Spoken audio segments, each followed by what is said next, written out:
नमस्कार, yes data news में आपका स्वागत है और मैं आपसे मुखातिब हूँ समीर अब्बास। मैं इस वक्त बरेली में एक ऐसे मकान के बाहर खड़ा हूँ जहाँ के एक शख्स ने बरेली का नाम पूरे हिंदुस्तान में ही नहीं बल्कि पूरी दुनिया में रोशन किया है। मुख्तार अब्बास नकवी किसी भी तारुफ और किसी भी परिचय के मोहताज नहीं है। उन्होंने बरेली में 10वीं तक की अपनी पढ़ाई मुकम्मल की और इसी घर में जो मेरे पीछे नज़र आ रहा है, मैं सब नज़ारा भी दिखाऊंगा। मुख्तार अब्बास नकवी साहब जो कि 1975 में जेल में भी रहे जब वो इमरजेंसी का दौर था। उसके बाद वो आरएसएस से भी जुड़ गए और मास कम्युनिकेशन पढ़ाई की, पत्रकारिता से जुड़े रहे और उसके बाद उनका सफ़र आगे बढ़ता है तो वो बीजेपी में आते हैं। एक बार रामपुर से वो सांसद भी होते हैं। इसके अलावा राज्यसभा सदस्य, कई बार कैबिनेट में मंत्री रहे। मौजूदा टाइम में भी वो अल्पसंख्यक मंत्रालय के कैबिनेट मंत्री हैं। मोदी सरकार के बेहद खास नुमाइंदे भी हैं और मुस्लिम हक के लिए लगातार अपनी बात रखते हुए हैं। उनके वालिद का घर यही है मेरे पीछे और यहाँ से ही उन्होंने फिर अपनी तालीम हासिल की। लेकिन जो उनका मेन घर है वो इलाहाबाद में है। इलाहाबाद में एक जगह, इलाहाबाद की ठीक सटी हुई जगह फूलपुर है। लेकिन जो उन्होंने शुरुआती तालीम हासिल करी थी वो यहाँ से की थी। वो साल में कम से कम एक बार दो बार यहाँ आते रहते हैं। हम उनकी बहन से भी मुलाकात करवाएंगे जो मेरा हक फाउंडेशन को चला रही हैं। मुख्तार अब्बास नकवी की जो शख्सियत है वो अपने आप में बेहद खास है, बेहद संजीदा शख्सियत है। लगातार आप उन्हें डिबेट में भी देख सकते हैं। अपनी मेहनत और अपनी मशक्क़त के बल पर ज़ुबान में एक ख़ास तासीर ईश्वर ने उन्हें दी है। इस वजह से वो अपने बेबाक अंदाज में अपनी बात रख सकते हैं और तमाम चीज़ें हैं। मैं उनकी बहन से भी मुलाकात करवाऊँगा जो मैंने पहले भी करवाई थी। ये वो जगह है जो इसमें तमाम तस्वीरें लगी हुई हैं। ये वो तस्वीर है जो पड़ी और ये उनके वालिद की तस्वीर है। उनकी बहन से भी मुलाकात करवाऊँगा मैं आपकी।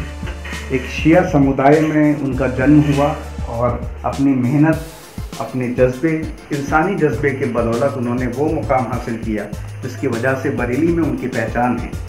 और ये तमाम तस्वीरें हैं। इधर की भी तस्वीरें मैं दिखाना चाहता हूँ। अपने वालिद के साथ वो मौजूद हैं और प्रधानमंत्री नरेंद्र मोदी के साथ तमाम तस्वीरें उनके वालिद की भी मौजूद हैं। मुख्तार अब्बास नकवी साहब का घर है और वो मोदी सरकार में बेहद संजीदा मंत्री के तौर पर जाने जाते हैं। बेबाक अंदाज में अपनी बात रखते हैं और उसी कड़ी को आगे बढ़ाते हुए उनकी बहन फरत नकवी भी लगातार मेरा हक फाउंडेशन के ज़रिए से। अच्छा, ये मुख्तार अब्बास नकवी साहब के चारों भाई हैं? तीन भाई, वो हमारे चारों भाई। अच्छा, तो जो नकवी साहब हैं, मुख्तार अब्बास नकवी साहब, ये सबसे बड़े हैं जी। अच्छा, और आप जो हैं उनकी बहन हैं।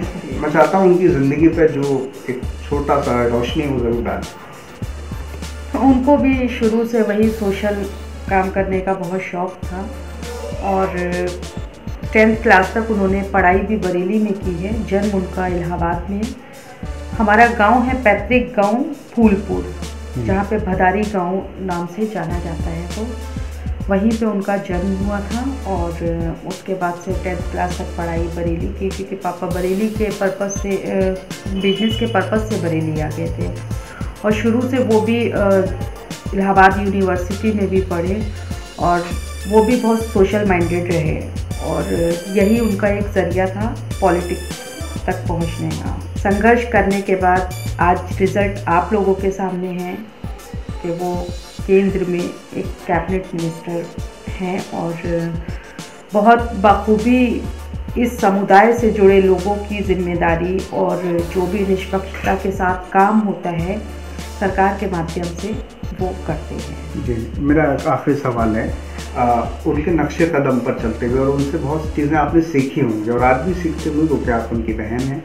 आपने उनकी ज़िंदगी में क्या ऐसी चीज़ सीखी जिसको आज अपनी ज़िंदगी में आप लेकर आई हैं और जिसकी वजह से आपने मेरा हक फाउंडेशन की स्थापना की और जिसने तमाम जो घर के चिराग जो बुझने को थे उनको रोशन कर दिया?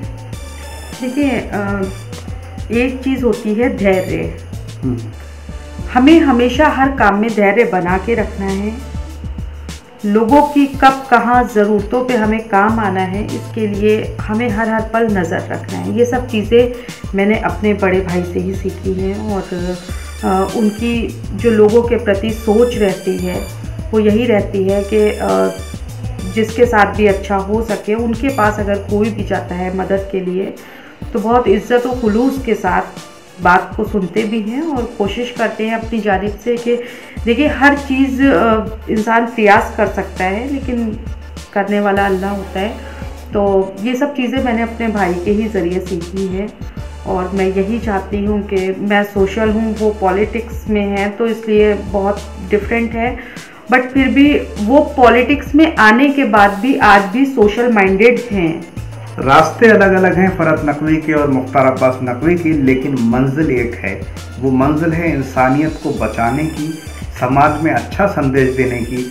और यही वजह है कि जब वो मंच पर बोलते हैं और टीवी डिबेट में बोलते हैं तो लोग सुनने वाले हैरान हो जाते हैं, क्योंकि पत्रकारिता से भी जुड़े रहे मुख्तार अब्बास नकवी। उसके बाद वो लगातार तमाम पदों पर वो मंत्री रहे और अभी मौजूदा टाइम में भी मंत्री हैं। वक्त वक्त पर बरेली आते हैं। मैं एक आखिरी सवाल चलते चलते और पूछना चाहता हूँ, कौन कौन से ऐसे मौके होते हैं जिस वक्त मुख्तार अब्बास नकवी साहब यहाँ बरेली आते हैं?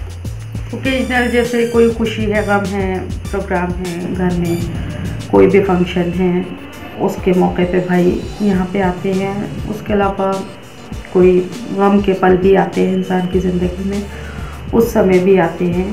मदर फादर बीमार थे तब भी कई बार भाई आ चुके थे। बट यह है कि थोड़ा सा बरेली काफ़ी कंजेस्टेड रहता है तो उनको समय आने का उनको भी नहीं मिल पाता है, और यहाँ पे आने के बाद फिर घर वालों को, परिवार वालों को भी वो समय नहीं दे पाते हैं ठीक से।